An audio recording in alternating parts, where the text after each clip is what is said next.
Trigger warning, and yeah, I'm really sorry if you get upset by this. It's obviously very dangerous territory, but there's a lot going on in the world with pedophilia right now.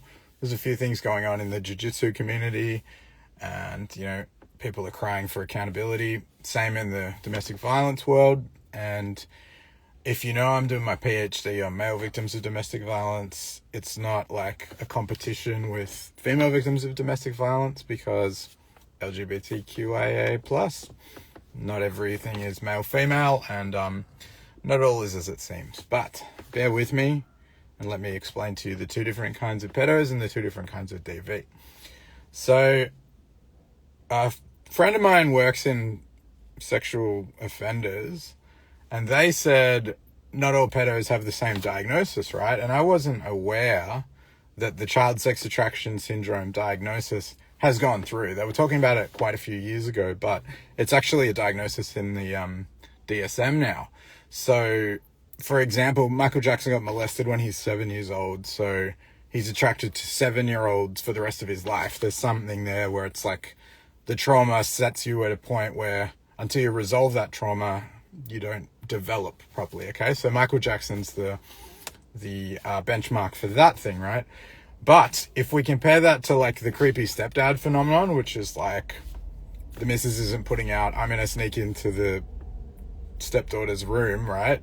Completely different thing, right? And I'm sorry to bring this shit up, but like there's two different ways to tackle these problems socially, right? And some are speculating that maybe if you give like a sex robot to the first one, to someone with child sex attraction syndrome, maybe they'll stay away from the community, right? Like they're controlling themselves, chemical castration if they're on the radar, and then they snap and they lose it and they offend, right? And they get caught or they don't. Maybe they go to prison, they make friends with other pedos, they get out, they move into a house with other pedos, they're at the supermarket going, oh, that kid's pretty hot. You know what I mean? Like worse. But if we give them a sex robot, do they just mind their own fucking business, right? And some people think, no, you're encouraging them and it perpetuates it and stuff. I don't know. There's not enough data out there, okay? But it is a different thing to the creepy stepdad thing, which is like smooth criminal shit. Is like, am I going to get away with this? How do I like frighten this person so they don't tell? It's a whole different thing to like, someone who's got a sexual orientation that they're hiding and they're ashamed of and they don't want to hurt anyone, but like occasionally they act out, right? Very different to the creepy stepdad, which is like, fuck you, you're a fucking asshole. And there's a definite fuck you, you're a fucking asshole DV thing as well, right?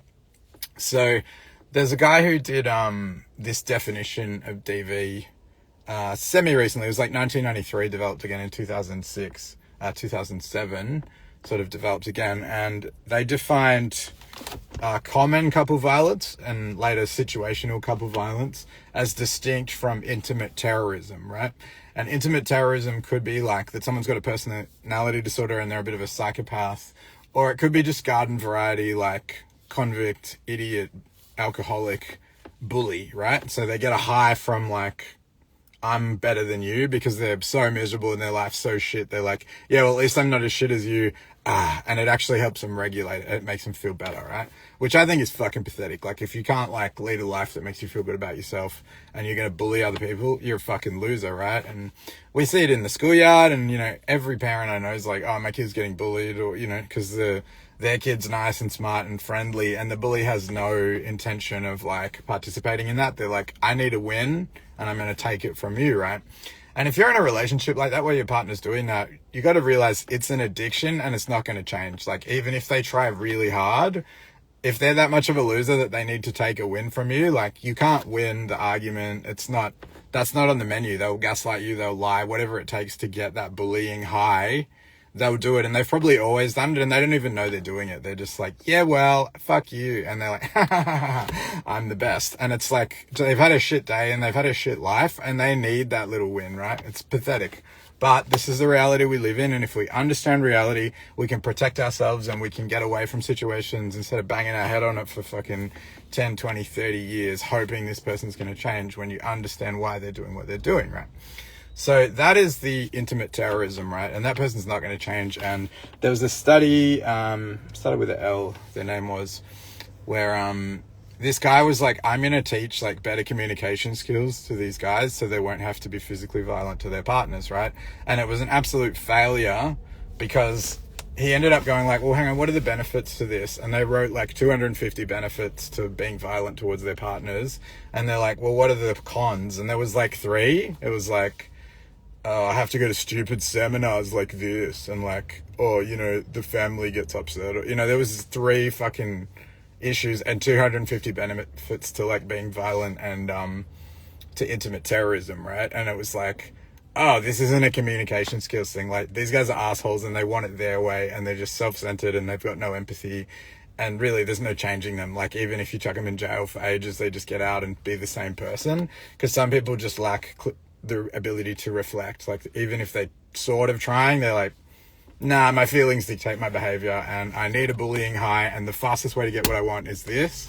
Or like to lie or to fucking cheat or to erode someone's self-esteem with verbal abuse, right? They're just like, that's the fastest way to get what I want. Fuck, who gives a shit? Like, everyone else is an idiot and weak and inferior to me. I'm just going to keep doing what I'm doing.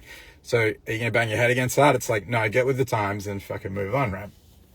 But the situational couple violence, and I mean this not disrespectfully at all, and I'm so sorry if you're triggered by this and stuff. It's essentially 2 people who are stupid and don't know how to have a conflict without both of your brains shutting down, right? The prefrontal cortex shuts down and then you can enter into lizard brain or monkey brain, but you can't like really learn new information and it's very difficult to empathize because you've got a fight or flight response and you're basically afraid. And it's people with a fight response who've grown up in a family where fighting was the way to survive will be punishy and aggressive and they will fight and fight and fight. People who have a freeze response will just kind of like play dead, and that's the one that people get upset that it's like they're emotionally unavailable, but it's just like shut down, freeze, and it's like can't learn new information, can't communicate, won't respond to a text message because it's just a shutdown, and that's how they survived in their childhood, right? And if you hate that and you'd rather be with someone who fights, that's cool, but you might end up in a domestic violence situation because that's what you like and feel comfortable with and heading towards. And you know, no one wants physical violence, but it's like if verbal violence is okay, it can escalate to physical violence, not excusing the intimate terrorism where they're purposely using violence to get what they want. We're talking about situational couple violence, different kind of abuse, different kind of pedophilia, right? So situational couple violence, people shut down, they don't know how to get through the conflict without like escalating. There's a thing Alison Armstrong said. She wrote the Queen's Code and she does like seminars for women. It's like, are you turning princes into frogs? You know, that's the thing, is that it was a prince when you met him, but you turned him into a frog, right? And one of the things she says is like, women don't realize that the way that they're naturally communicating is like terrifying and violent towards men. And so they respond with like hostile behavior and they're like, what the hell? I'm just like saying how I was feeling.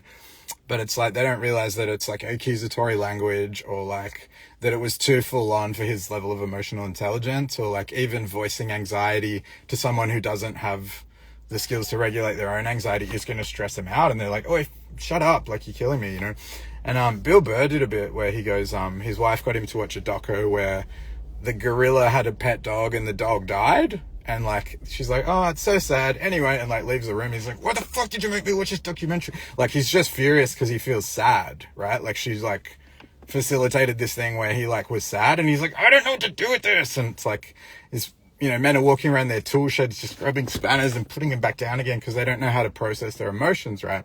And it's this assumption that men do have emotional intelligence, that they can hold space for all of this stuff. And it's like, it makes them uncomfortable, so they get hostile and argumentative. They're like, can you just not fucking make me have feelings? And they're like, no, but like, you need to be emotionally available and help me process my emotions, and you should be able to hold space for everything. And it's like, the dude can't feel sadness or anxiety without getting angry. What do you expect, right? And it's like, yeah, you could shop around for someone who does have that emotional intelligence, but you can't like expect a frog to turn into a prince if they don't have that, right? And, you know, if you've come from a house where your dad was like that, or vice versa, if you're a dude who's got like a mother imprint where like they're just like insufferable and they're always coming at you with bullshit, or they're like, your mother was violent, so you're expecting to be hurt, you're going to repeat these things until you do heaps of therapy, right? And I'm sorry, But if domestic violence is the alternative to therapy, fucking get therapy, right? And look, part of the reason I wanted to do this one is the PSA for if you're a man who's in a relationship with situational couple, it becomes violence. Like, you just got to tap out. You got to go, ah, shit, we crossed the line. It became physical. Like, I couldn't deal with the emotional warfare that women are used to and they didn't think was a problem. And I escalated because I couldn't say anything to win the argument to something physical. Like, you have to accept it's over. Like, she will never feel physically safe with you again. Like, it's once that line's crossed, and you can go, oh, it's her fault, or it's like they were not trying to push you to physical violence. They were just trying to win an emotionally fucking conflicting situation, right? And of course they're going to win because they're women. They got better emotional intelligence and stuff. And at some point her brain shut down and she was no longer on your side, and she's saying the worst thing she can say because that's how her siblings did it or whatever. They would just fight it out. But once you cross over to physical, it's like you're in the two domestic violence categories. You're in the category of someone who is dumb and can't de-escalate and doesn't see the benefit of like not escalating, and how do we understand each other without our brains shutting down and it becoming a battle of like who's right and who's capable of hurting the other one more so they stop, which I think is fucking pathetic. And I haven't lived like that for a long time, consciously and on purpose. Or you become someone who's like, it's so much easier when I use violence, right? No, once you cross the line, it's like, hey, I'm really sorry, and I think we have to realize our differences, and like, I'm so sorry that happened, but like, I can't possibly perpetuate a relationship with violence in it. I'm really sorry that it escalated to the point that it crossed the line. But you cannot stay in a relationship and expect it to get better, because once she's physically afraid of you, it's different, right? It's like she might have been kicking your ass. No, you know, like, don't think you can rebuild that trust again. People reckon they can with cheating. It's like, no, we rebuild the trust. And it's like, I don't think that that's possible either. I think trust is a one-way street. And once it's broken, whether it's by cheating and infidelity and like, sure, we live in these stupid delusional fantasies we'll be together forever. But like, once you cheat, it's like, nah, it's gone. Like, oh, you're a cheater or you're physically violent. No, we can't do it, right? And if it's getting there, if you notice that it's getting to a point where like the arguments are so fucking insane that you're like saying stuff you don't mean and you just don't want to do it, it's like, this could cross over to violence. It could become situational couple violence, like a pair of idiots who just don't know how to regulate. And like, there's people who apparently who like, you call the police and the police are like, they bash each other all the time. Like, whoever called them first in that, you know, the couple that they go to the house and break it up all the time, whoever rang them first, they'll go, hey, to her, what happened? Or like, if he called them first, they'll go, hey, what happened? But like at the station in the files, they're like, they just both bash each other. Like, she's super violent, she's hysterical, they're both on drugs, blah, blah, blah. And they don't go like, men shouldn't hit women, because it's just ridiculous. It's just out of control. We're just past that, right? And I'm saying men shouldn't hit women and no one should hit anyone. And two lesbians shouldn't hit each other when they can't emotionally get through the conflict. But as a man, we're just generally bigger, and most women have had an experience where like a man's terrified them and they're like, men are fucked forever, right? And so we can't allow ourselves to cross into the territory of being a dangerous man, particularly as like jiu-jitsu instructors and stuff. And like, I've had to review some of my boundaries. Is like, maybe like giving someone a lift in your car is fucking inappropriate. You know what I mean? Like, even it's like, oh, my car's broken. It's like, maybe not. Maybe everyone should be and it's like, once you start crossing boundaries, things are not as they were. It's like not okay, right? And that's what I'm saying. If you cross into any territory of being slightly violent, you could cross into a territory of being very violent and being one of the assholes who does not deserve mercy. So if it's starting to get there, or if it's gotten there, the trust is broken, you probably can't fix it. And it's like, cut your losses, split the assets, get the fuck out of there before it gets worse, because I don't think trust can be rebuilt. And it's probably going to get worse before it gets better. So we got to understand these things, these four things. There's two kinds of pedos, there's two kinds of domestic violence, and make sure you safeguard yourself against crossing over to anything that's not cool, right? Sorry to be the bearer of bad news. This is just the research I've been doing. All right, peace. Sorry, horrible.